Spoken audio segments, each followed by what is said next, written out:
الحمد لله ونصلي ونسلم على سيدنا محمد وعلى آله وصحبه أجمعين. Assalamu alaikum wa rahmatullahi wa barakatuh.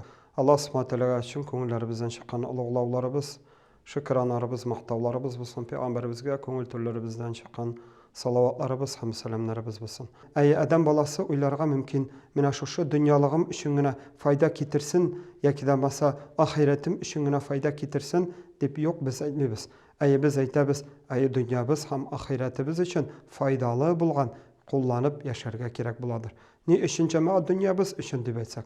Mesela yaşlığımızda cemaat özümüzge şu dünya kasabı için, dünya hüneri için kerak bulgan vaqtında mektepte okup şulay bit.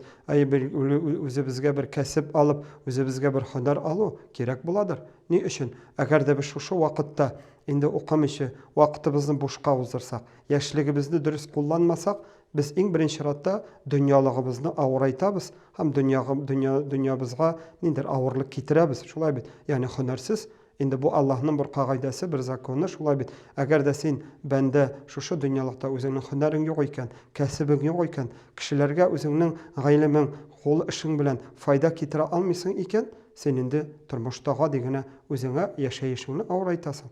Indi bu dünyalık işin buldu.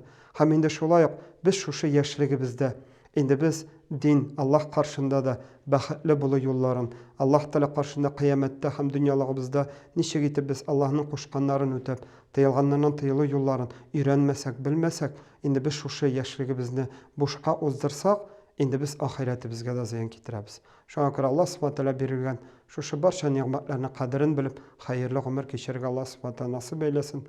Birgen nimetlerinin bereketini versin. Böyle birgen nimetlerini Allah Teala bizge rahatını versin.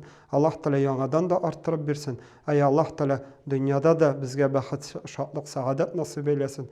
Ahirette de baht, şatlık, saadet nasip eylesin. Adam balası, Müslüman bendesi, iki dünyada da bahtlı bolu yolların izlerge tiyiş, hamini şuna umtulurga tiyiştir. Ni için? Peygamberimiz sallallahu aleyhi ve sellem dua kılatırgan idi.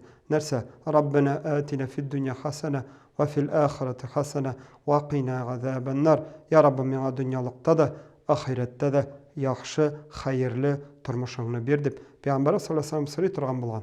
Şuna göre biz Müslümanlar yaxşılıkны dünyalıkta da, ahirette de ümit etip, şuna umtulup, baxtlı buluğa Allah Teala yolların izlerge tiyiştir.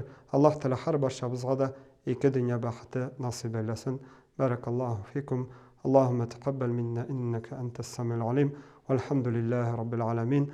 Ve nusalli ve nusallim ala seyyidina Muhammedin ve ala alihi ve sahbihi ecma'in.